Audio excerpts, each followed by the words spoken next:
Hoje nós vamos estudar, então, a terceira carta, né? A carta de Pérgamo, e temos algumas coisas ali muito curiosas para estudar. Tem sido realmente muito edificante para mim descobrir algumas coisas que aparecem ali no livro, né? Tem sido muito legal, né? E eu acredito que para os irmãos não é diferente, né? Então deixa eu já compartilhar aqui a tela para a gente já poder começar a nossa aula, tá? Deixa eu achar aqui onde compartilha. Cadê? Aqui.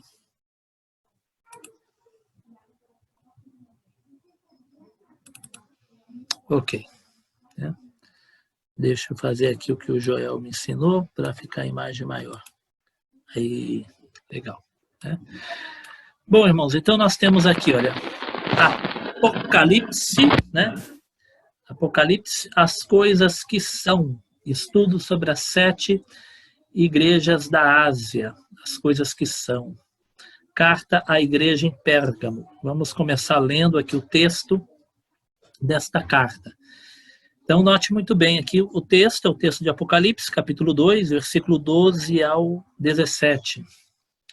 Ao anjo da igreja em Pérgamo, escreve: estas coisas diz aquele que tem a espada afiada de 2 gumes. Conheço o lugar em que habitas, onde está o trono de Satanás, e que conservas o meu nome e não negaste a minha fé.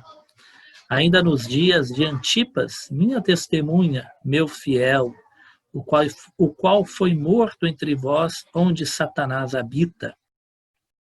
Tenho, todavia, contra ti algumas coisas, pois que tens aí os que sustentam a doutrina de Balaão, o que ensinava a Balaque a armar ciladas diante dos filhos de Israel, para comerem coisas sacrificadas aos ídolos e praticarem a prostituição. Sim, também tu tens os que da mesma forma sustentam a doutrina dos nicolaítas.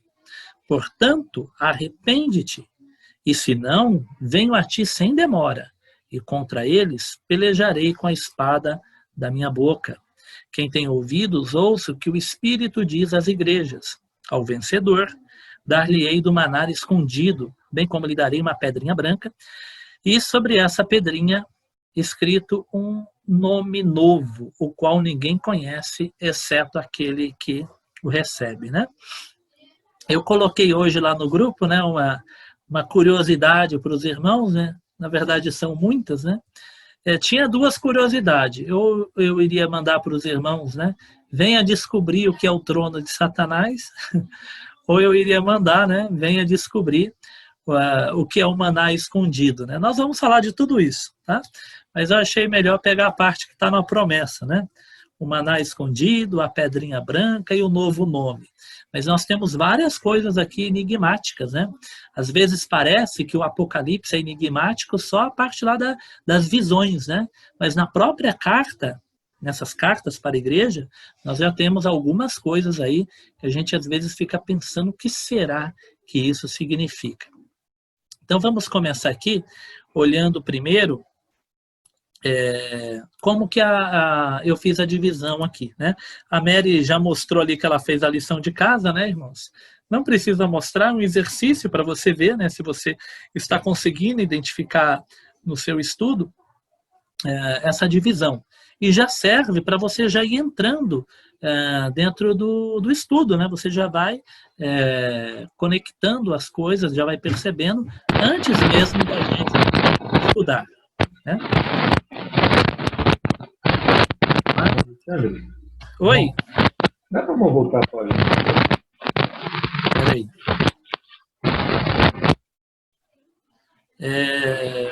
Quem falou comigo foi o Edson? É o Carlinhos. Fala, Carlinhos. Na página anterior parece que está escrito mesmo, não certo. Ah, vou olhar lá, peraí. Já olho.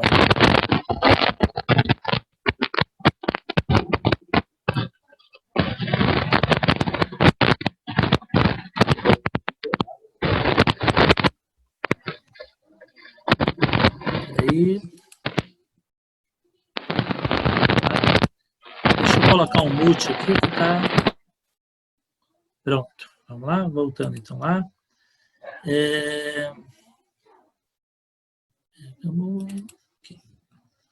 Então, é assim, é verdade, irmão. Aqui que eu não troquei aqui, né? Deixa eu trocar aqui. Obrigado, irmão, por você observar que eu já ia mandar para vocês com nome diferente. Né? Ok. Irmãos, né, para manter a estrutura, eu pego a mesma configuração e vou mudando. Né? Então, acho que eu esqueci ali de trocar. Tá bom? Obrigado, irmão Carlinhos. Então, nós temos aqui, ó, como que ficaria a divisão? Né? O endereço destinatário ao anjo da igreja em Pérgamo escreve. Né? Como que Jesus se apresenta? Estas coisas diz aquele que tem a espada afiada de 2 gumes. É assim que Jesus aparece. Né? Então é muito interessante, isso me chama muito a atenção. Né? Para cada comunidade, Jesus se mostra de uma forma. Né? E isso acontece na nossa vida. Né? Nós temos aí a nossa irmã Maria de Lourdes falando do pastor que está internado. Né? Então, como que Jesus vai aparecer para aquela família, né? Agora, Jesus vai se apresentar de uma forma, né? Para uma pessoa que está passando por outro tipo de provação, outro tipo de luta, Jesus vai se apresentar de uma outra forma. Então, Jesus é aquele que pode se mostrar para nós, na nossa dificuldade, de formas distintas, né? Às vezes nós o percebemos como o nosso pastor, às vezes nós o percebemos como o guia das nossas almas. Às vezes nós o percebemos como a nossa luz em meio às trevas. Né? Então aqui para a igreja é a mesma coisa. Jesus vai se apresentando e a forma como Jesus se apresenta está já relacionada com aquilo que a igreja está sofrendo, né? Ou o que ela está experimentando. Então vamos descobrir o porquê que Jesus se apresenta assim para aquela igreja. Né? Nós temos aqui detalhes sobre uma situação local que nós temos aqui que seria específico, né? Que não seria geral. Nós temos aqui um item específico que está no versículo 13. Conheça o lugar em que habitas, onde está o trono de Satanás. Né? Então, isso foi dito especificamente para Pérgamo. Né? Disse que lá onde Pérgamo estava, a comunidade, não se esqueça, Pérgamo é a cidade, tá? Não é a igreja. Né? Quando fala o trono de Satanás está em Pérgamo, não é que estava dentro da igreja, né? Que está na cidade de Pérgamo. Né? Então, conheça o lugar em que habita, onde estás o trono de Satanás. E que conservaste o meu nome, não negaste a minha fé, ainda nos dias de Antipas. Então, é mencionado alguém que morreu na cidade de Pérgamo defendendo a fé. Então, nós temos essas duas características, né? Que é o trono de Satanás, onde Satanás habita, e é mencionado aí um cristão morto pela fé. Além de mencionar também aí a doutrina de Balaão e dos nicolaítas, que aparece um pouco mais abaixo. As coisas negativas, o que tem de negativo naquela igreja? É o verso 14. Tenho, todavia, contra ti algumas coisas, pois que tens aí os que sustentam a doutrina de Balaão, o qual ensinava Balaque armas ciladas diante dos filhos de Israel, para comerem coisas sacrificadas aos ídolos e praticarem a prostituição. Outros sim, também tem os que da mesma forma sustentam a doutrina dos nicolaítas. Então, o que aquela igreja tinha de negativo? Ela aceitava, ela era conivente, né? Aliás, né, o texto ele deixa bem claro que no meio da igreja, né, ou seja, entre os membros da igreja, tu tens aí os que sustentam a doutrina de Balaão e a doutrina dos nicolaítas. Mais à frente nós vamos ver item por item, né? As coisas positivas, o que aquela igreja tinha de positivo, né? Conheço o lugar em que habito, onde está o trono de Satanás, e conservas o meu nome, não negaste a minha fé. Então foi uma igreja que passou por provações e não negou a fé, né? Permaneceu na fé mesmo em meio à perseguição. Qual que é o chamado da igreja? Né? Aqui tem uma advertência, um chamado ao arrependimento. Portanto, arrepende-te, e se não, venho a ti sem demora, e contra eles pelejarei com a espada da minha boca. Note a segunda vez que aparece a palavra espada, perceberam? Lá no começo, isto diz, né? Aquele que tem a espada afiada de 2 gumes, na apresentação. E aqui, na advertência, ele fala, eu virei contra ti e pelejarei com a espada da minha boca. A promessa, né? Qual que é a promessa que aparece aqui? Né? A promessa que aparece aqui está no verso 17. Quem tem ouvidos, ouça o que o Espírito diz às igrejas, ao vencedor, dar-lhe-ei do maná escondido, bem como uma pedrinha branca, e sobre essa pedrinha é escrito um nome novo, o qual ninguém conhece, exceto aquele que o recebe. Então temos aí 3 coisas, né? Um maná escondido, uma pedrinha branca e um novo nome. Né? Vamos descobrir o que isso significa. Né? Nós começamos sempre pelo contexto histórico, né? Então, como que a gente poderia chamar a cidade de Pérgamo? Eu estou chamando aqui a cidade de Pérgamo de onde está o trono de Satanás. Né? Não é muito legal, né? Mas já pensou a sua cidade ser conhecida como aonde está o trono de Satanás? Pois é assim que a cidade de Pérgamo está, infelizmente, chamada aí no livro do Apocalipse. Então vamos lá, né? A cidade de Pérgamo era um centro cultural, ou seja, né? Tinha uma cultura, um grande desenvolvimento cultural ali. A palavra Pérgamo, não sei se os irmãos já tinham feito a relação, né? Ela lembra a palavra pergaminho, né? Então a cidade de Pérgamo está associada ou à invenção ou à fabricação do pergaminho. E o que era o pergaminho? O pergaminho é isso daqui, olha. Dá uma olhada aí na imagem, tá vendo só? Aqui nós temos um rolo, tá vendo um rolo, né? Tem gente que diz que crente gosta de rolo, não sei se é verdade, né? Mas olha aqui, né? Tem crente que é muito enrolado, né? Faz parte da história da igreja, né? O rolo, né? Então nós temos aqui um rolo.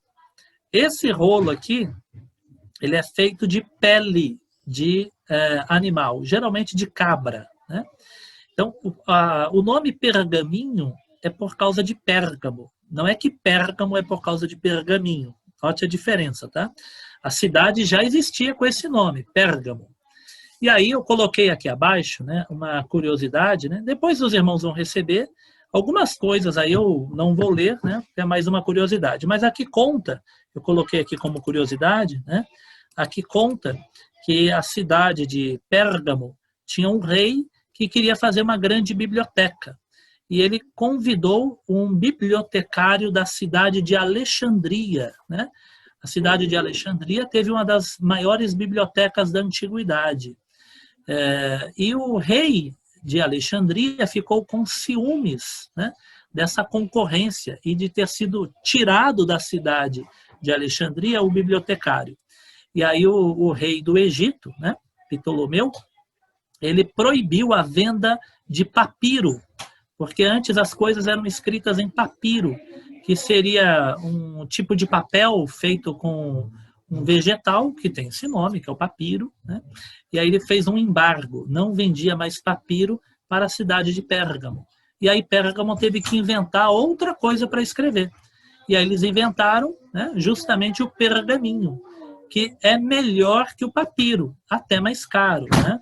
Como ele é feito de pele de animal, ele tem uma durabilidade muito maior.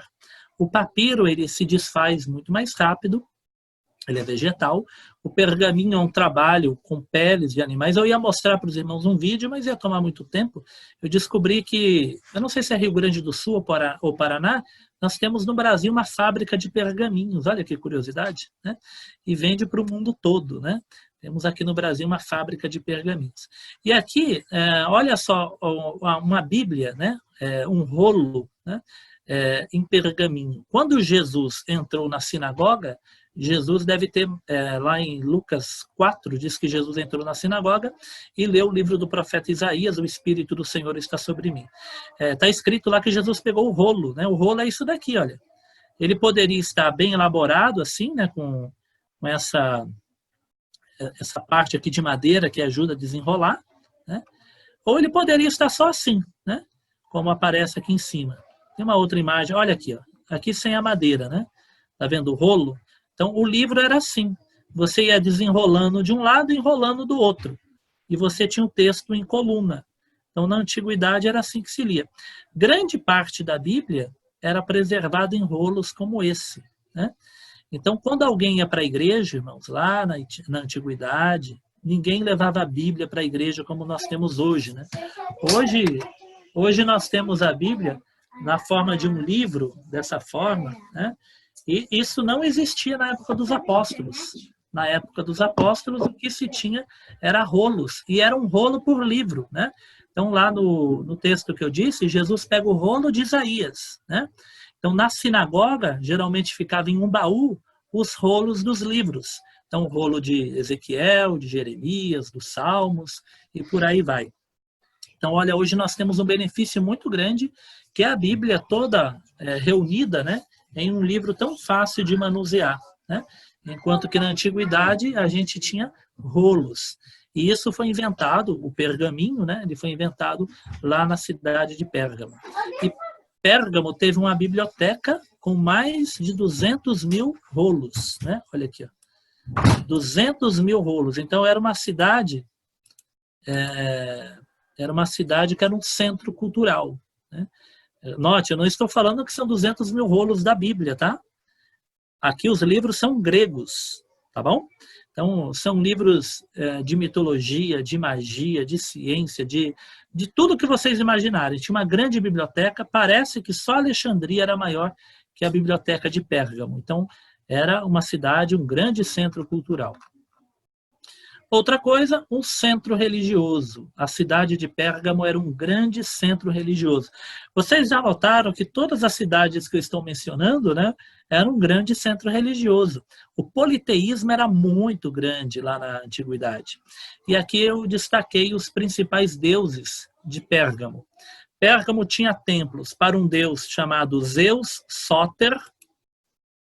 Eu já adianto aqui, a palavra Sóter, quem já estudou teologia aí deve lembrar, ou já leu, né? Não precisa ter feito curso, mas você deve lembrar que qual que é o nome da doutrina que estuda a salvação em teologia? É soteriologia. Soteriologia, não é isso? Soteriologia. Por quê? Porque sóter significa salvador. Então, o estudo da salvação, soteriologia. E olha que coisa interessante, havia um templo chamado Zeus Sóter, Zeus Salvador. Tinha também um templo para a deusa Atena, um templo para Dionísio, que é o deus do vinho, Baco ou Dionísio, é equivalente, tá? E aqui Asclépio. Acho que o Fábio, não sei se o Fábio entrou na aula, né? O doutor Fábio, médico da nossa igreja. Mas eu vou falar um pouquinho da medicina, rapidinho aqui, ó. Asclépio ou Esculápio é o nome do deus, tá bom? Esculápio é em latim, Asclépio é em grego. É o mesmo deus, tá? Muitos deuses gregos têm um equivalente em romano. Por exemplo, Hércules é em latim, Heracles é em grego, tá? Mas é a mesma divindade, tá bom? É a mesma imagem. E aqui nós temos Asclépio ou Esculápio, tá bom? E ele também era chamado de Sóter. Então, é Asclépio o Salvador, tá bom?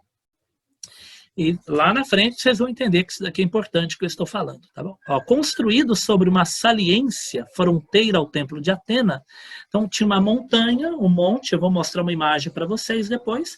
Em cima dessa montanha, desse monte, tinha um altar muito diferente. Era um altar grandioso, um monumento com cerca de 12 a 14 metros de altura. E esse altar, ele ficava em cima de uma montanha, dava para ver a distância, né?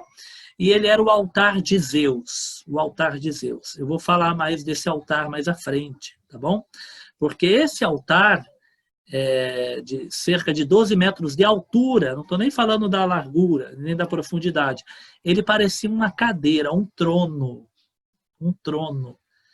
Então, tinha um altar a Zeus que de longe você via e ele lembrava um trono. E Pérgamo fala do trono de Satanás. Será que era aí o trono de Satanás? Nós vamos descobrir um pouco mais à frente, tá?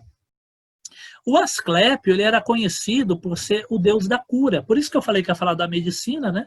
Se o doutor Fábio estivesse aqui, não sei se ele está, eu pedi para se ele pudesse mencionar alguma coisa também, né? O Asclépio é uma divindade ligada à cura, então é um deus salvador da cura, e ele tinha um símbolo que ainda hoje é usado pela medicina, né?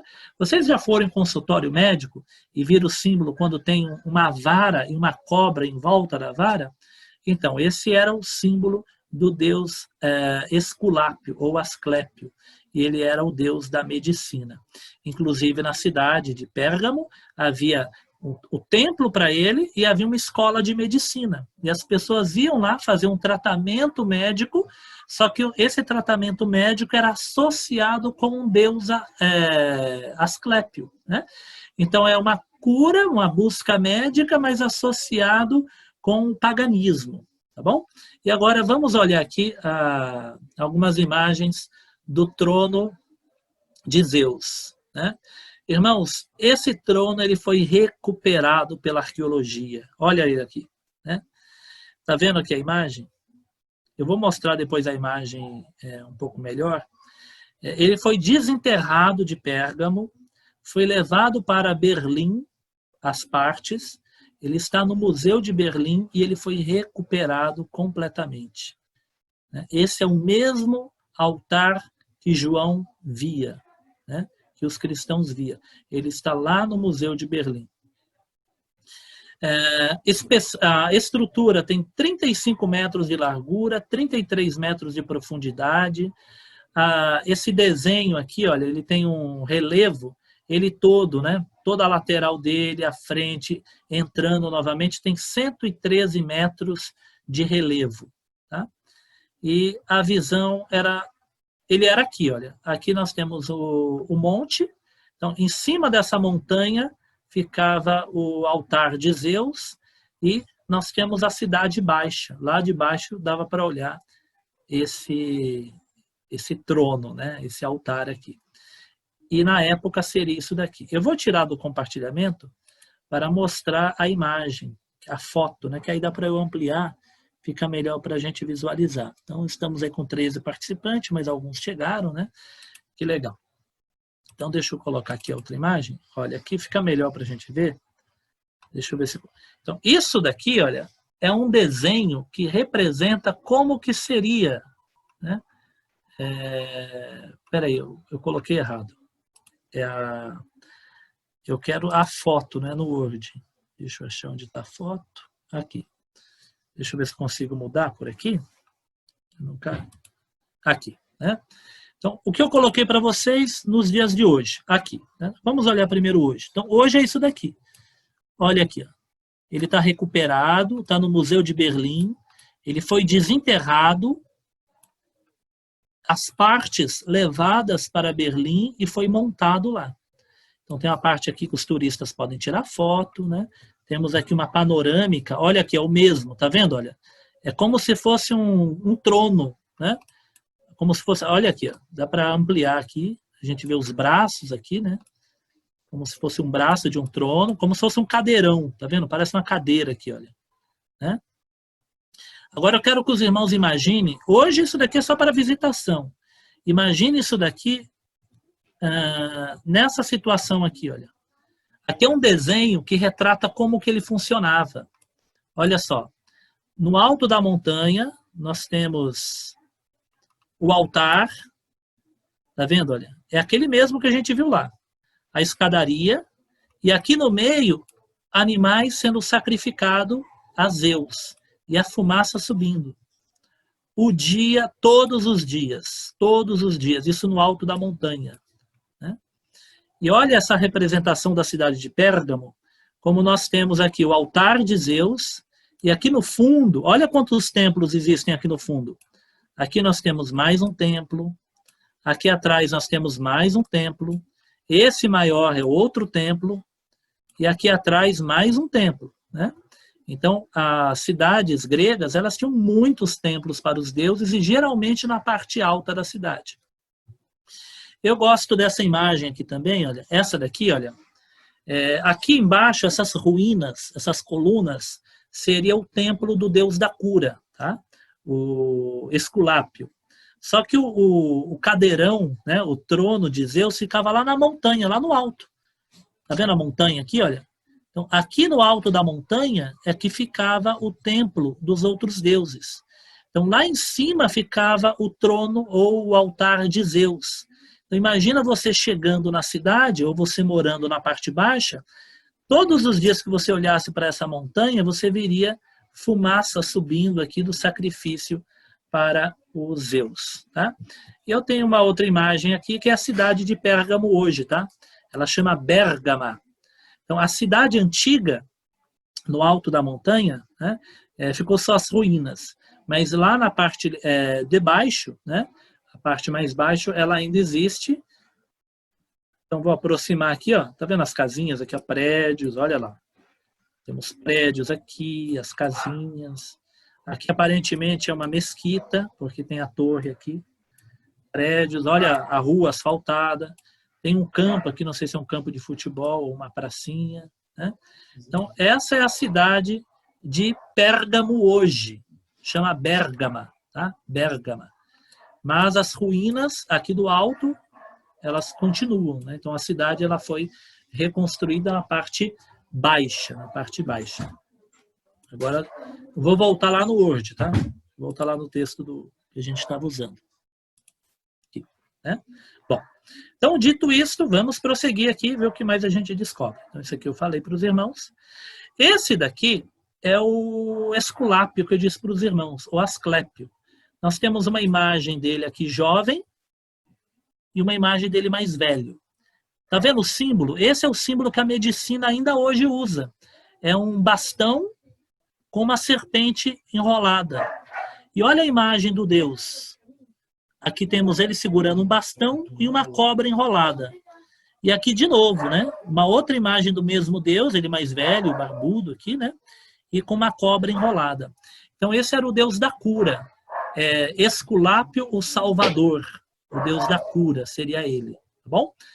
E os cristãos moravam nessa cidade, os cristãos de Pérgamo. E olha o que a gente pode acrescentar aqui agora, né? Eu quero que os irmãos percebam que a religião era um elemento de unidade, né? Para os romanos, era uma forma de manter a unidade da sociedade, da civilização, tá bom? Prosseguindo aqui, né? Quais seriam os problemas que a gente já identifica para os cristãos aqui, né? A palavra sóter é Salvador. Como que você vai servir a Jesus, a quem você prega como o Salvador, o único Salvador, e na cidade você tem outros duas divindades chamadas de Salvador. Então, em grego, né, Jesus é chamado de Sóter, ele é o Salvador. Mas você entra na cidade e você tem o templo do Zeus Sóter e do Asclépio Sóter. Né? Então, isso já era um grande problema para os cristãos enfrentarem. Quem é o Salvador? É Zeus, Esculápio ou Jesus? Outro problema, né? A declaração. Na cidade de Pérgamo, se desenvolveu lá também uma reunião cívica que as pessoas deveriam fazer, tá bom? Vou ler aqui para os irmãos. Olha só esse trecho aqui que eu destaquei de amarelo, tá? As autoridades romanas viram na difusão do culto ao imperador o elemento de unidade que buscavam. Foi deste modo que chegou a estabelecer-se, presta atenção nesse trecho, a obrigação de ir-se uma vez por ano ao templo de César, queimar perante o seu altar um pingo de incenso e dizer: César é Kyrios, que é Senhor. César é o Senhor. Fazendo isso, o cidadão recebia um certificado por escrito, mediante o qual podia testemunhar que tinha completado a sua obrigação. Uma vez por ano, tinha que ir no templo de César e fazer uma oferenda e uma declaração: César é o Senhor. Como que o cristão iria lidar com isso quando ele chama Jesus de Kyrios, que é Senhor? Então, para o cristão, só existe um Senhor. Lembra de Paulo? Um só batismo, um só Espírito, um só Senhor. Né? Então, na cidade aqui era um problema, porque o título Senhor era aplicado para César e tinha que fazer uma confissão pública. A cidade tinha uma grande biblioteca, grande parte dessa biblioteca eram livros envolvidos no paganismo, mas os cristãos tinham as escrituras sagradas, né? O templo, os cristãos não tinham templo, eles eram vistos como ateus. Tem um monte de templo na cidade. Qual templo que você vai? Nenhum. Por quê? Porque eu sou o templo do Espírito, né? Então, os cristãos ainda não tinham templo. Só lá pelo 2º, 3º século é que vai existir templo para a igreja. Então, para o cristão, o templo era o próprio corpo. Ele é a morada do Senhor. Então, para o romano, o cristão era um ateu, porque ele tem um Deus invisível, não tem imagem, nem templo ele tem, nem vai no templo. E temos ainda o problema do Deus da cura. Quem é o Senhor da cura? É Jesus ou é o Asclépio, o Esculápio? Quem é o Deus da cura? Né? Também chamado aí de Senhor. Agora, qual que é o trono de Satanás, irmãos? O que é o trono de Satanás? Irmãos, uma das coisas que eu disse para os irmãos é que aqui é aula, né? Escola, né, irmãos? Não estou pregando, aqui é uma aula, escola. E na escola a gente vê as possibilidades, tá? Existem aí pelo menos 4 possibilidades para o significado de trono de Satanás. Se você ler lá no Apocalipse, não diz o que é o trono de Satanás. Existem 4 possibilidades, né? Uma que chama muita atenção é o altar de Zeus, porque ele parece um trono. Então, entrando na cidade, no alto da montanha, tinha um altar no formato de um trono. Geralmente, os templos tinham altares pequenos, 2 metros, pequenos, 1, 2 metros. O altar de Zeus, ele tinha 14 metros de altura, né? 35 metros de frente, 30 e poucos de fundo. Então, era um altar enorme, dava para ver de longe. Ele tinha um formato que lembra uma cadeira no alto da montanha, né? Então, para muitos teólogos, aquilo poderia ser o trono de Satanás. Outros entendem que esse deus Esculápio, ao usar uma serpente como símbolo, poderia ser uma referência ao diabo. Vocês vão ver que no próprio Apocalipse é chamar o diabo de a antiga serpente, né? Lá no Gênesis nós temos a serpente, e aqui em Apocalipse o diabo vai ser chamado de dragão, antiga serpente. Um outro problema é que Pérgamo é a capital da Ásia Menor. Então Roma estava dividida em províncias e Pérgamo era uma capital. Então, por ser capital, né, ali ter a sede, uma das sedes do governo poderia ser, então, o trono de... Seria como se falasse de Satanás, né?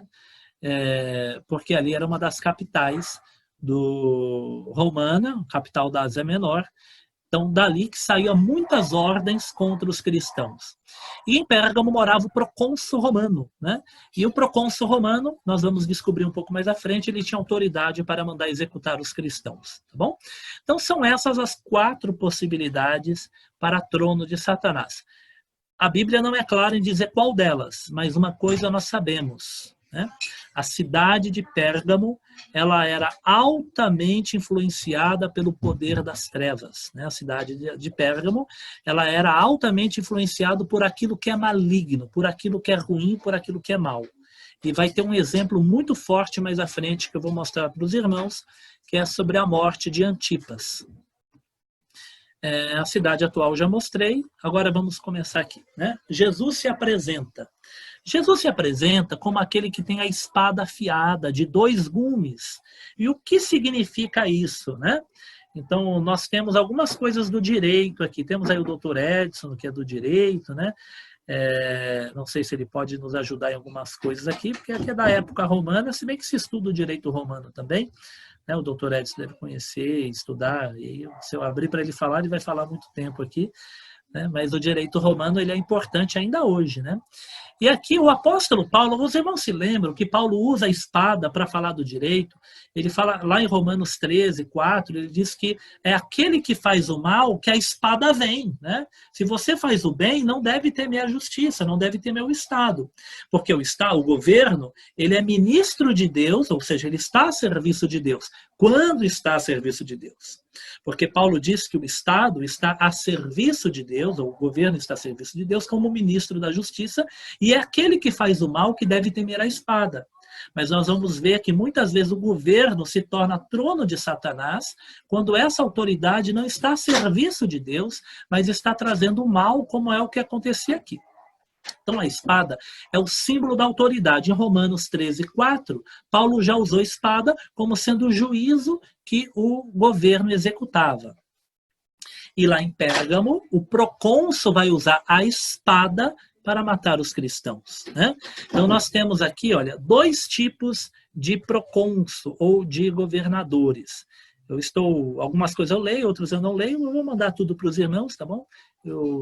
A ideia aqui é mais explicar do que ficar lendo, então vou lembrando aqui e vou falando para os irmãos. Olha só, segundo a lei romana, os governadores estavam divididos em 2 categorias. Os que tinham o jus gladi, né? Expressão latina aí, não sei se está certo, o doutor Edson, qualquer coisa, me perdoe, tá bom? As expressões latinas, se eu falar errado aqui. Jus gladis, a lei da espada, a lei da espada. Inclusive, eu encontrei um texto em um site de direito muito legal falando sobre isso, falando sobre a execução de Jesus. Mas não cabe agora eu colocar aqui. Mas falando justamente desse jus gladis, que seria o quê?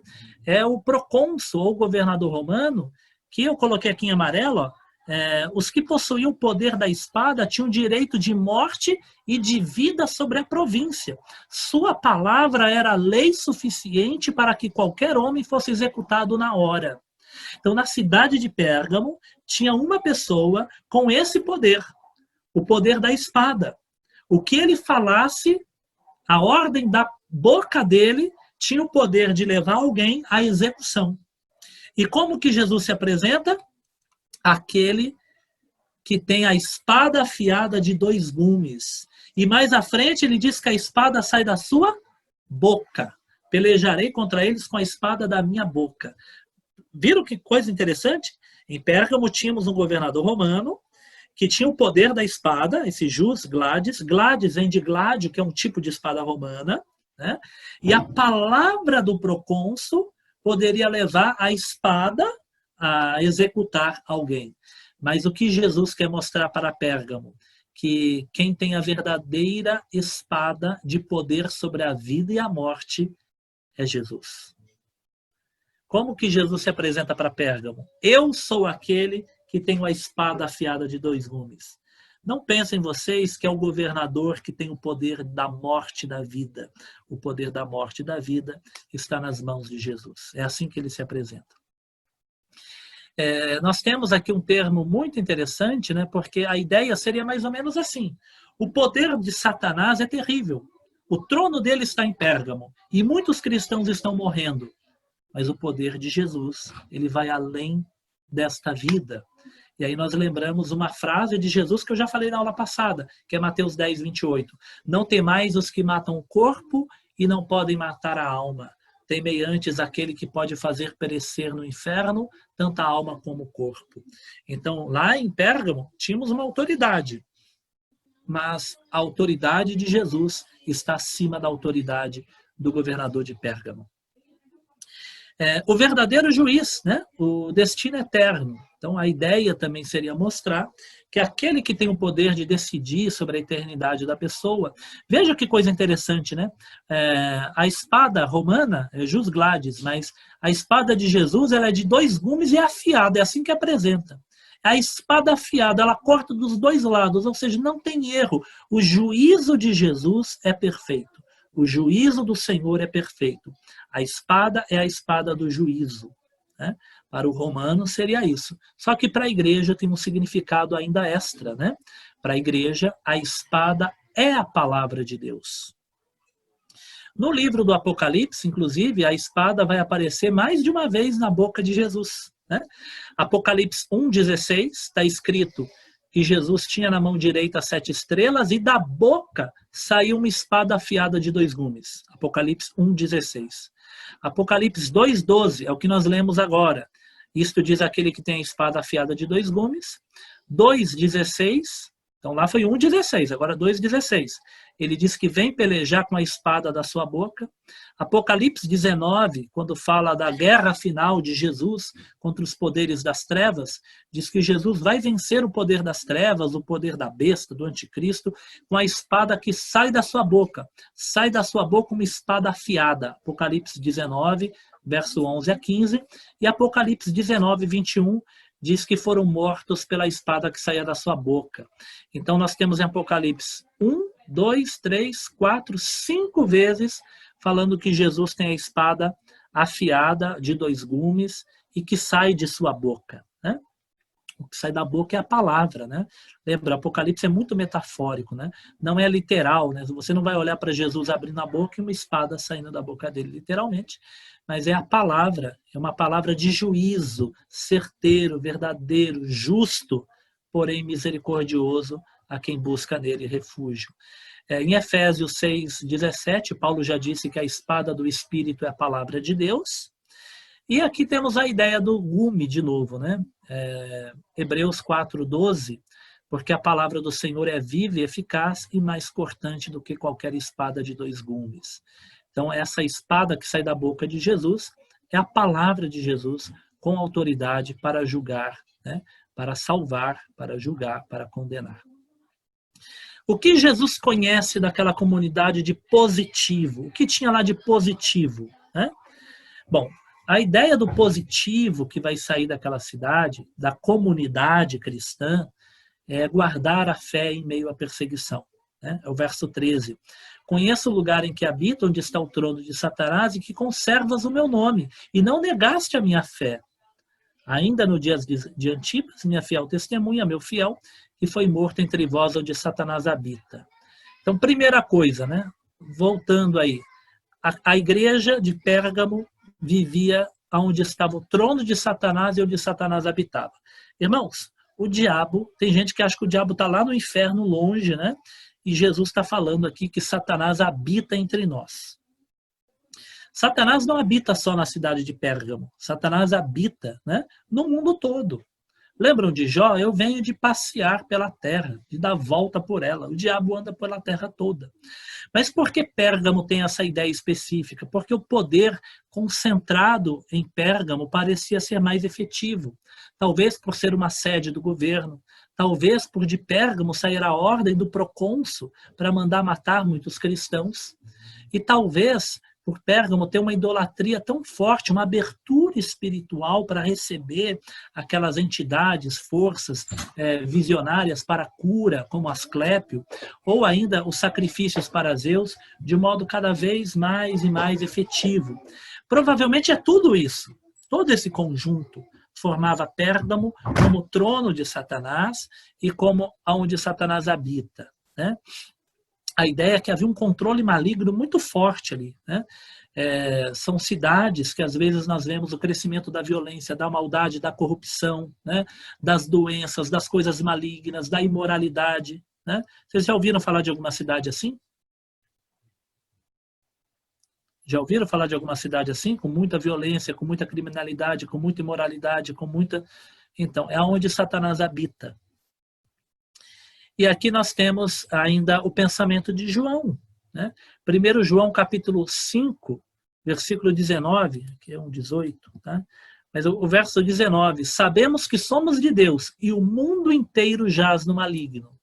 O mundo inteiro, é João, mesmo João do Apocalipse, o mundo inteiro está debaixo do poder do maligno.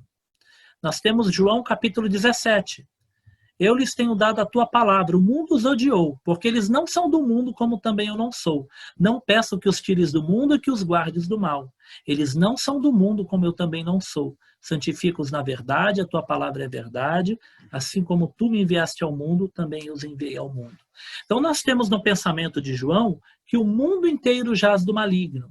Nós temos no pensamento de João, mostrando o que Jesus disse, né, que Jesus não é do mundo, assim como a igreja não é do mundo. Porém, a igreja não deve ser retirada do mundo, ela vive no mundo. Percebe a ideia de Pérgamo? Você habita aonde habita Satanás. Nós estamos no mundo. Nós não fomos chamados para ter uma vida como aqueles monges que vivem reclusos, separados do mundo. Nós fomos chamados para vivermos no mundo. E isso implica lutas e dificuldades, em algumas épocas mais intensa, em outras épocas menos intensa. E aqui eu coloco a pergunta, quem quer habitar aonde está o trono de Satanás e onde Satanás habita? Porque o versículo é esse, não é, meus irmãos? Olha aqui o versículo, conheço o lugar em que habita. Aonde você mora? Você, eu, onde nós moramos. Conheço o lugar que você habita. É onde está o trono de Satanás. E no final ele fecha, onde Satanás habita. Então nós habitamos no mesmo lugar que Satanás habita. Ele está falando isso para Pérgamo. E ele não pede para a igreja de Pérgamo mudar, né? Talvez eu iria escrever para Pérgamo, sai daí, né? Vai para outra cidade, vai para Esmirna, vai para Filadélfia, vai para o Egito, vai para Israel, vai para outro lugar, porque o trono de Satanás está aí. Mas Jesus não diz isso para aquela igreja, porque não tem como fugir do mundo, nós estamos no mundo.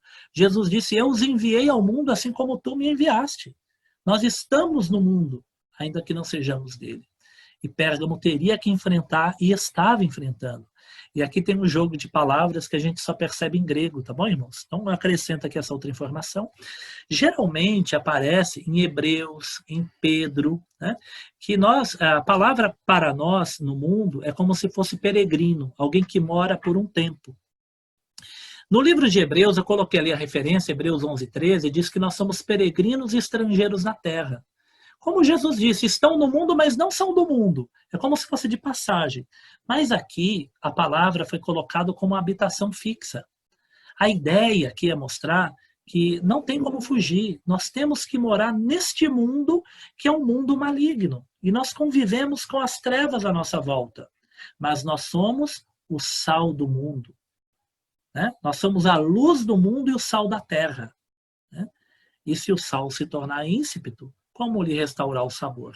Então, o nosso chamado não é para fugir das trevas, mas é para, em meio às trevas, trazer a luz do Evangelho que ilumina vidas, que transforma vidas, que modifica corações, encaminhando para o Evangelho e para o reino de Deus. E lá morreu Antipas. Quem que é Antipas? Antipas não dá para saber, irmãos. Irmãos, eu prometo para os irmãos que o que é certeza eu falo, o que não é certeza eu não vou especular, né? Tem gente que já fala, é isso, mas Antipas não dá para saber. O que nós sabemos sobre Antipas, né? Muito provavelmente ele foi bispo de Pérgamo, mas não dá para ter certeza. Nenhuma fonte diz que ele foi o bispo de Pérgamo, mas ele era um cristão muito conhecido em Pérgamo e que sofreu o martírio em Pérgamo. Então, era um cristão, provavelmente o bispo, alguém de destaque, mas poderia ser um outro cristão de destaque, né? Naquela época não tinha um destaque o pastor, né, ou a liderança, como depois vai ter, mas muito provavelmente era ou o bispo da igreja ou alguém de grande destaque da igreja que acabou sofrendo o martírio. O pastor Hernandes Dias Lopes, ele escreve o seguinte, né? Tem uma fonte do 2º século que conta como Antipas morreu, mas não dá detalhes sobre quem ele era. Tá? A igreja, o pastor Hernandes Dias Lopes escreve o seguinte, a igreja suportou provas extremas. Antipas, pastor da igreja de Pérgamo, segundo Tertuliano, foi colocado dentro de um boi de bronze, e esse foi levado ao fogo até ficar vermelho, morrendo o servo de Deus sufocado e queimado. Ele resistiu à apostasia até a morte. Então depois eu volto nos termos aqui em cima, mas eu mostro para os irmãos aqui o que era isso, tá? Esse desenho aqui não é representando o Antipas, é representando outro grego, tá? Foi inventado no século 6 a.C. um método de tortura. Foram feitos, a pedido de um rei, um boi de bronze, um boi de metal. Ele tinha uma abertura, estão vendo aqui uma abertura, olha? E aí colocava uma pessoa lá dentro e fechava, lacrava. O boi, ele tinha abertura na boca, no nariz, na boca, e esse boi era colocado sobre uma fogueira. E o bronze começava a ficar muito quente até ficar no ponto de brasa. E a pessoa que estava lá dentro ia morrendo, cozida, queimada, torturada. E a pessoa começava a gritar, e você olhava o boi saindo fumaça e parecia que o grito saía de dentro do boi. Temos uma imagem aqui de como seria uma outra representação. Olha aqui uma foto de um boi de bronze com uma portinha, né? Já pensou, irmãos? O Antipas, muito provavelmente, ele morreu desse jeito. Imagina outros cristãos que podem ter morrido assim, colocados dentro de um boi de bronze, fechado, lacrado, colocava fogo embaixo e ele era morto. E o Antipas foi chamado de, olha lá, a minha fiel testemunha. Aqui, os irmãos lembram da primeira aula, a palavra testemunha? Quem lembra aí da primeira aula, a palavra testemunha, né? A palavra testemunha significa o quê? Marte. Lembra Marte? Então, quando está escrito assim, ó, minha testemunha, meu fiel que foi morto, então minha testemunha já é a palavra Marte. Então, em grego seria algo assim, o meu Marte, que é minha testemunha, meu fiel que foi morto, ou seja, foi martirizado, onde Satanás habita. E aqui tem uma coisa que eu achei muito linda, o fato de Antipas ser chamado pelo mesmo termo que Jesus é chamado. Em Apocalipse 1, versículo 5, Jesus é chamado de fiel testemunha. Jesus é chamado de fiel testemunha. E Jesus chama o Antipas de meu fiel, minha testemunha. Né? Então, naquela época, né, ser cristão era estar sujeito a esse tipo de perseguição. E o Antipas ele é lembrado aqui nessa passagem. Tá? O julgamento da comunidade, as coisas negativas. O que aquela igreja tinha de negativo? Tenho, todavia, então vamos lá, o positivo. Sofreu perseguição e não negou a fé. Lembra lá, você tinha que confessar que César era Senhor? Não confessavam, né? Tinha que cultuar os deuses? Não cultuavam. Né? Só que aquela igreja tinha pessoas que começou a tentar a conviver com o mundanismo, né? E aí nós temos aqui essa descrição. Tenho, todavia, contra ti algumas coisas. Irmãos, presta atenção nisso daqui. Algumas coisas, né? Então, seria poucas coisas. Eu tenho contra vocês algumas coisas. Alguém vai te chamar, né? Chama para uma reunião e te elogia, e fala, mas tem uma coisinha aqui que eu quero falar sobre você. Então, né? Nem sempre essas coisas que são poucas significa que são insignificantes. Às vezes são poucas coisas que nós temos de falhas, mas que precisam ser corrigidas, porque elas podem levar ao fracasso da nossa vida, pode nos afastar de Deus e até a apostasia. Então nós temos aqui, olha, tenho todavia contra ti algumas coisas, pois tens aí os que sustentam a doutrina de Balaão, o qual ensinava a Balaque a armar ciladas diante dos filhos de Israel para comerem coisas sacrificadas aos ídolos e praticarem a prostituição. Outros sim, também tu tens aí os que sustentam a doutrina dos nicolaítas. Quem foi Balaão? Né? Então vamos relembrar um pouquinho aqui a história de Balaão. Então, João, né, Jesus, aqui através de João, ele faz uma comparação. Na igreja tem pessoas igual a Balaão. O que Balaão fez, irmãos? Balaão, ele foi chamado pelo rei de Moabe, Balaque, para amaldiçoar Israel. E o Balaão veio de longe, veio da Mesopotâmia. Né? Quando ele chegou lá, ele tentava profetizar contra Israel e não conseguia. Ele ia profetizar o mal contra Israel e saía coisa bonita, saía coisa boa. Né? Depois os irmãos leem lá Números, capítulo 22, 23, 24, 25. Toda vez que Balaão ia profetizar o mal contra Israel, só saía coisa boa. Inclusive, uma das últimas falas de Balaão é: contra o povo de Israel não existe maldição. Contra o povo de Israel não vale encantamento nem maldição. Então, no final das coisas, o Balaão queria amaldiçoar Israel e não conseguia. Pelo contrário, só saía coisa boa, só profetizava o bem. Então, Balaão teve uma ideia. Qual que foi a ideia? Né? Aqui no Apocalipse diz que ele lançava ciladas, armar ciladas. Tem uma tradução que está a lançar tropeços. Né? Essa palavra, ela significa, eu coloquei aqui, isca. Lançava iscas como uma armadilha. O que o Balaão fez? Ele chamou Balaque e falou, olha, Balaque, é o seguinte, esse povo aí, ele é protegido pelo Iavé, pelo Deus dos hebreus, mas porque eles têm que manter uma aliança com o Deus dos hebreus. Então, só tem um jeito de você fazer esse povo ser amaldiçoado. Esse povo tem que romper a aliança com Deus. E aí, o que ele fez? Aqui é interessante, tem um dos teólogos que eu copiei aqui o texto, ele fala assim, né? Porque tenho contra você algumas coisas, são poucas coisas. O que Balaão fez foi uma estratégia pequena. Ele falou para o Balaque mais ou menos assim, no lugar de você formar um exército numeroso para ir combater o povo hebreu, convida aí algumas moças muito bonitas, algumas jovens donzelas muito bonitas, que são prostitutas, e manda ao encontro dos hebreus. Tenta seduzi-los para a prostituição. Essas moças vão seduzir os hebreus para a prostituição e para participar do culto aos deuses de Moabe, que envolvia muitas vezes orgias, né? E foi isso que aconteceu na descrição lá de Números. Moisés vai dizer, né, que pelo conselho de Balaão, mulheres de Moabe seduziram os hebreus. E aí ele conseguiu o que ele queria. Contra o povo de Deus não vale maldição, mas é quando o povo de Deus está unido a seu Deus.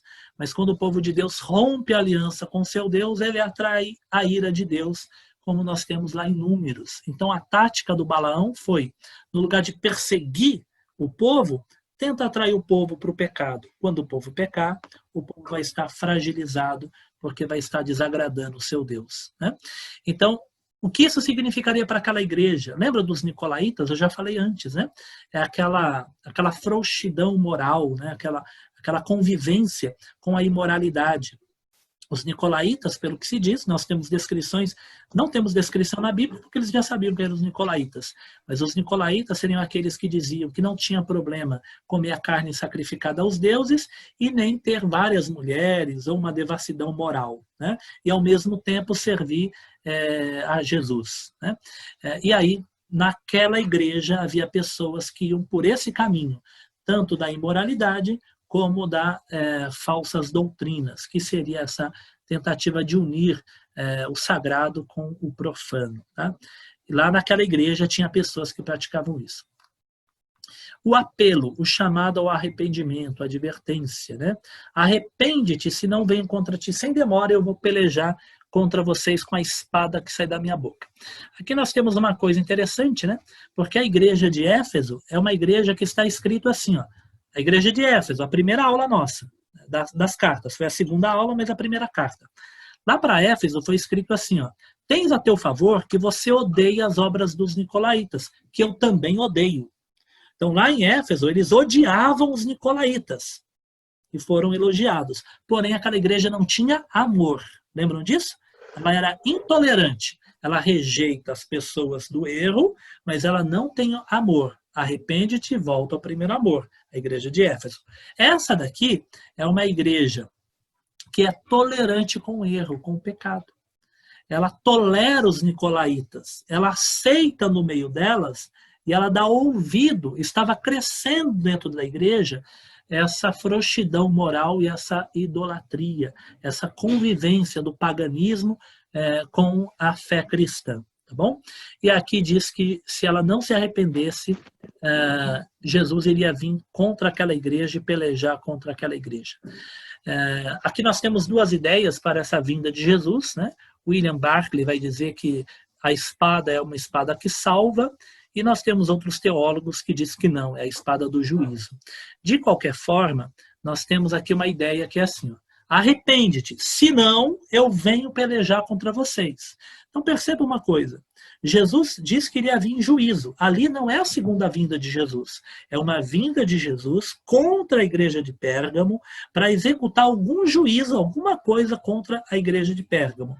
Mas isso poderia ser evitado. Arrepende-te, senão virei contra ti e pelejarei com a espada da minha boca contra eles. Aqui chama a atenção que o arrependimento é colocado à igreja, né? Nós temos apenas duas igrejas que não ouvem essa palavra, arrepende-te. Só a igreja de Esmirna e Filadélfia que não tem a palavra arrependimento, né? Mas as outras 5 igrejas, elas têm chamado ao arrependimento. Como nós já estamos fechando aqui uma hora, deixa eu passar aqui para a promessa, né? Para a gente concluir aqui a nossa aula. Qual que é a promessa, né? Já que eu já provoquei os irmãos também para descobrir o significado da promessa, né? Então nós temos aqui no verso 17, quem tem ouvidos ouça o que o Espírito diz às igrejas, ao vencedor, dar-lhe-ei do maná escondido, bem como uma pedrinha branca, e sobre essa pedrinha escrito um nome novo, o qual ninguém conhece, exceto aquele que recebe. Então, 3 coisas, o maná escondido, a pedrinha branca e um novo nome. O que significa maná escondido, irmãos? Né? Então, olha aqui, nós temos uma unidade com Efésios. Né? Qual era a promessa de Efésios? Ao vencedor, dar-lhe-ei de comer do fruto da árvore da vida. Então, lá tem comida. Crente gosta de comida, né? O Moisés disse aqui, aleluia, né? A igreja de Éfeso, quem vencer vai comer da árvore da vida. E para o povo de Pérgamo, quem vencer vai comer do maná escondido, né? Então, nós temos aqui a mesma ideia de banquete, de comer, uma comida que significa uma comunhão, uma unidade, né, no reino de Deus. Nós temos essa ideia em Jesus também, tá? Mateus 8:11, Jesus disse assim, ó, digo-vos que muitos virão do Oriente e do Ocidente e tomarão lugares à mesa com Abraão, Isaque e Jacó no reino dos céus. No Apocalipse 19, é falado da ceia do Cordeiro, né? Então, nós temos uma imagem da eternidade como se fosse um banquete, uma refeição com Cristo, né? O quanto isso é literal, eu não sei, né? Às vezes a gente tem aquela imagem de uma mesa, né, que você perde de vista, né? Onde todos os cristãos, ou de todo o povo de Deus, do Antigo Testamento, do Novo Testamento, todos os salvos, de um modo geral, vão estar sentados nessa mesa, participando de uma refeição, né? Essa é a imagem que aparece no que Jesus disse. Como isso será, eu não consigo imaginar. Mas nós temos essa imagem aqui. Então, mas aqui é invocado a imagem do maná, né? Lá em Efésios, foi invocada a imagem de Gênesis 1, 2 e 3, a árvore da vida, né? Então, a árvore da vida foi invocada na promessa para os Efésios. Na promessa para Pérgamo, é invocada a imagem da peregrinação no deserto. Note a conexão. Quem que tentou atrapalhar a vida dos hebreus na peregrinação pelo deserto? Balaão, não é isso? E qual é a promessa que é usada aqui? O maná.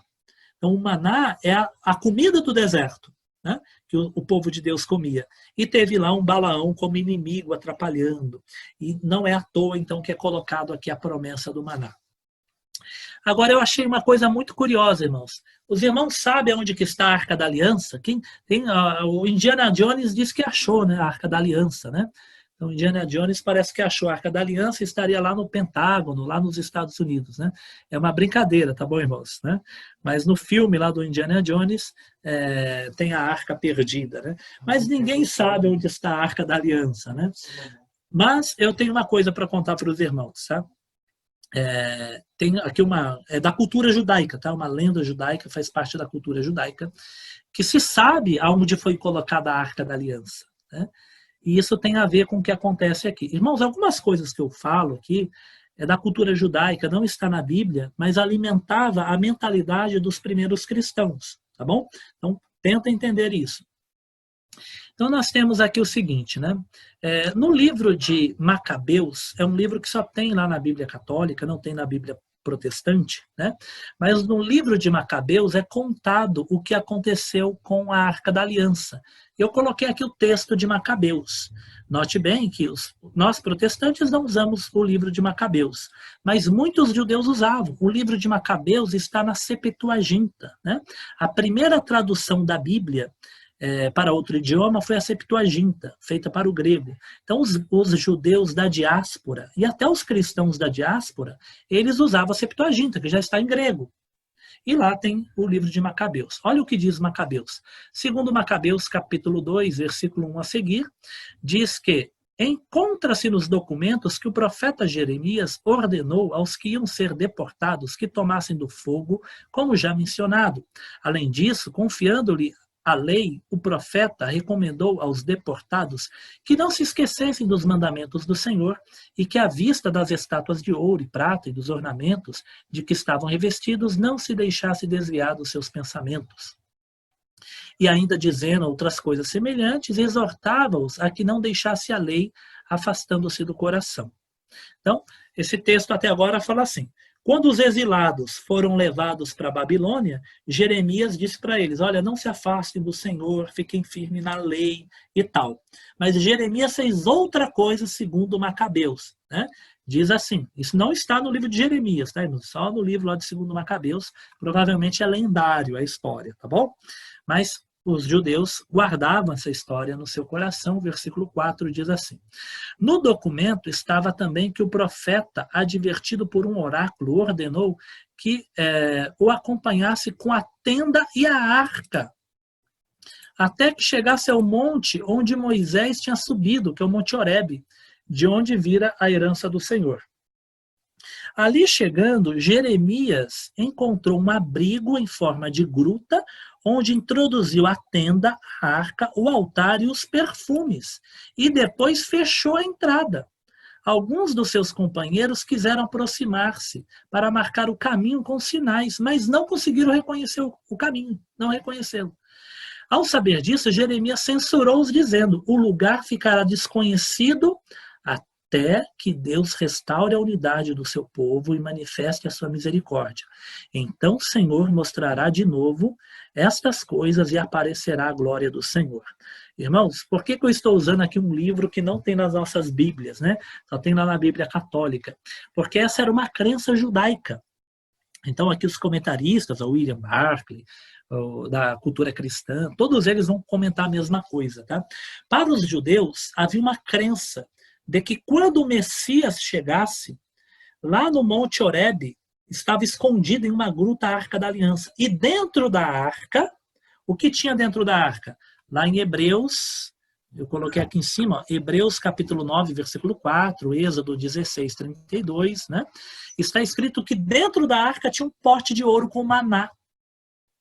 Tinha um pote de ouro com maná.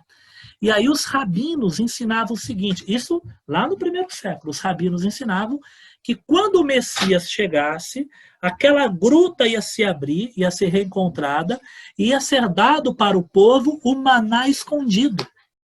Olha que coisa interessante, o maná escondido ia ser dado. Então, quando aqui o Apocalipse diz isso, não é que o Apocalipse está reforçando aquela lenda, mas está dizendo que quem vencesse iria desfrutar do verdadeiro alimento celestial no reino dos céus, que é a ideia de Jesus, vão se sentar à mesa com Abraão, Isaac e Jacó, é a ideia lá do Éfeso, né, que vocês vão comer da árvore da vida. Então, a ideia de comer, de participar de um alimento no reino dos céus. Não podemos esquecer que no próprio livro de João, Jesus ele se chama de pão do céu, pão da vida, né? Comparando com o maná, dizendo, olha, os judeus comeram maná e morreram, mas eu sou o verdadeiro pão que desceu do céu e da vida. Mas essa curiosidade aqui sobre a crença de que o Messias daria de comer do maná escondido, ela existia, né? Talvez ali a ideia seja mostrar para os demais judeus que haviam em Pérgamo, ou judaizantes, né, de que o verdadeiro maná escondido somente Jesus poderia lhes dar. E para terminar, nós temos aqui a pedra branca, né? Quem vencesse iria receber uma pedra branca. Doutor Edson, se o doutor Edson trabalhasse, eu gosto de falar do doutor Edson porque é o que está com a câmera aberta, que então estou vendo ele ali, né? Por isso que eu falo dele, né? Tá bom? Doutor Edson, se o irmão trabalhasse lá em Roma, no tribunal, olha o que acontecia. A pessoa era julgada e o veredito saía por pedrinhas. Então eu coloquei aqui, ó, uma vez que o promotor e o defensor tinham desenvolvido suas argumentações, o jurado expressava seu veredito colocando pedras brancas ou negras. Então alguém era julgado. O promotor e o defensor, né, expunham lá a situação. E os jurados pegavam uma pedrinha branca e colocavam numa urna se entendesse que a pessoa era inocente. Ou pegavam uma pedra preta e colocavam na urna se entendesse que a pessoa era condenada. Então, os inocentes recebiam o quê? Em Pérgamo, uma pedrinha branca. Então, veja, né, muita coisa da cultura greco-romana ou até hebraica, judaica, é introduzido aqui nessas cartas. Para um cristão de Pérgamo, ele já entendia. Uma pedra branca significa declarado inocente no tribunal.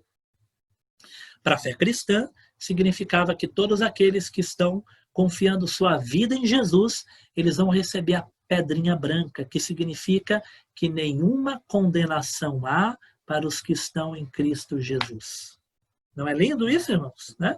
Então, essa é uma das ideias da pedra branca. Mas existem outras. Deixa eu apresentar rápido para os irmãos. Tem uma aqui que é uma lenda, eu achei como lenda, mas não deixa de ser curioso, né?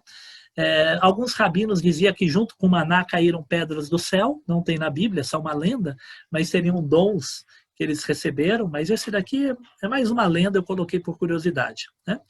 Quem era convidado para um banquete no mundo antigo romano recebia uma pedrinha branca.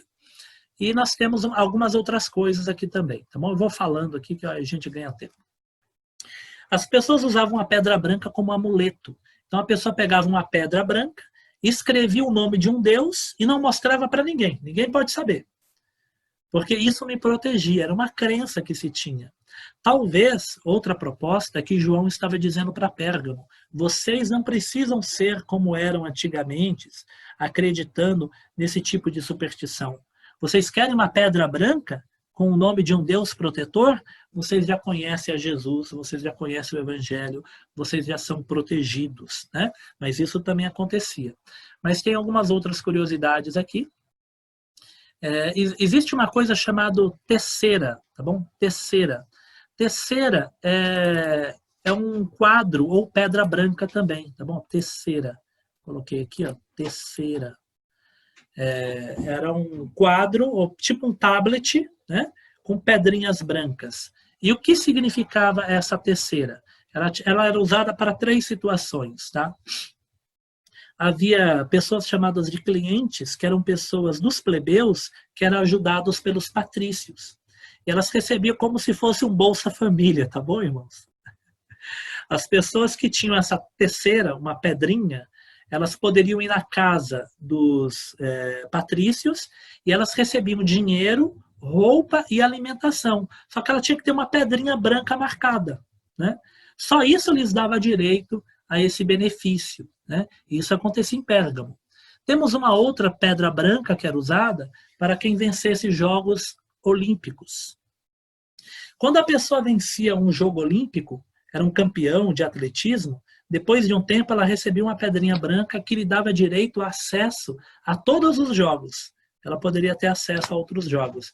Mas uma das coisas mais bonitas que eu encontrei também é que o gladiador, irmãos, gladiador, ele lutava até morrer. Já estou acabando, tá? Já estou finalizando aqui.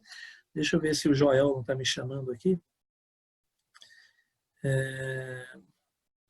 Ok, né? Não, o Joel não me chamou ainda. Bom, irmãos, deixa eu concluir então aqui, né? O gladiador, ele vivia em média até 23 anos. Calcula-se que em Roma morreram 1 milhão de gladiadores. Escravos eram colocados para lutar em arenas. Havia em Roma mais de 400 arenas, 200 e algumas coisas a arqueologia já descobriu. Então, na abertura do Coliseu, na primeira semana, mais de 9.000 animais foram abatidos, né? Então, os gladiadores, eles eram escravos, prisioneiros de guerra, que lutavam até morrer. A maioria morria, mas os gladiadores que conseguiam viver mais tempo, que não morriam, que conseguiam sobreviver e agradavam o império, chegava um momento que eles recebiam uma aposentadoria.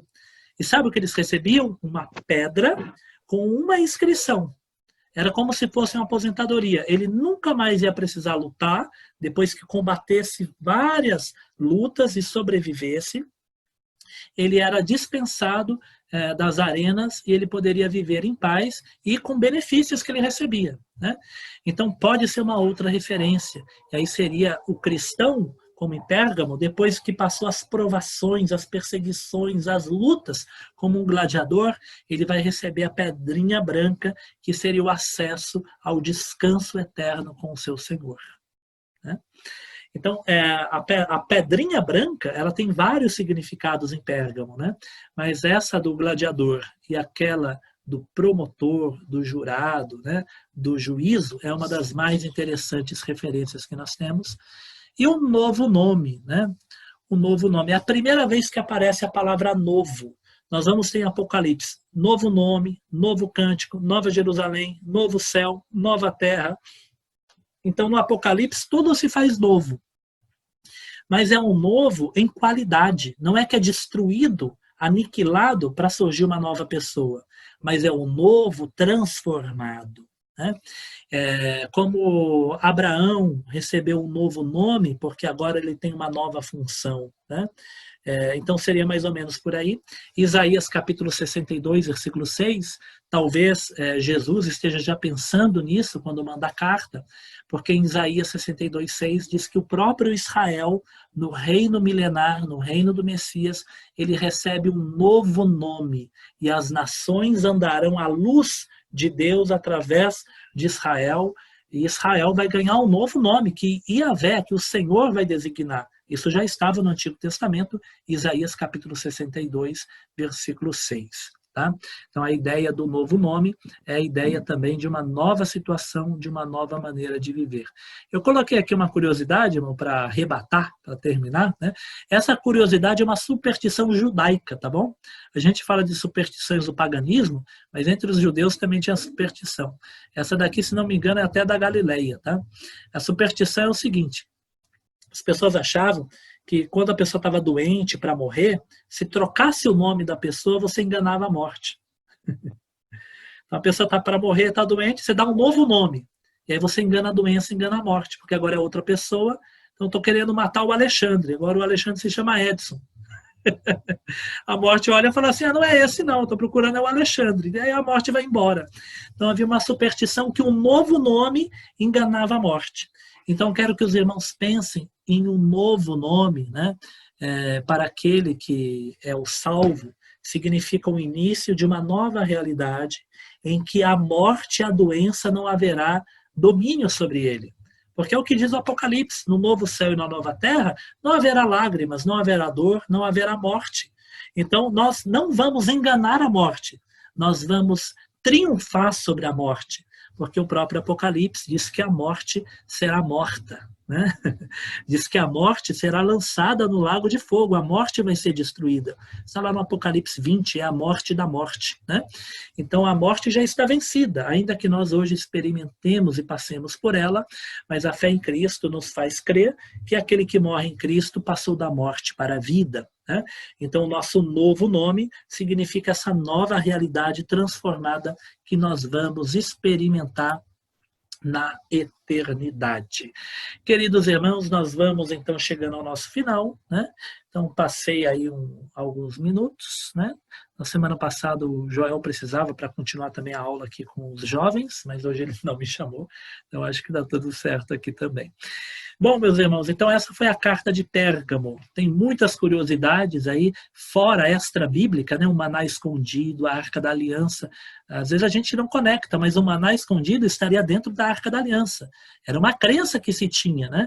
A chegada do Messias vai revelar onde está a arca escondida e vai dar ao povo o alimento celeste, né? No Salmo, eu anotei lá o Salmo, está na descrição, é chamado de comida dos anjos, de pão do céu, pão celeste. Né?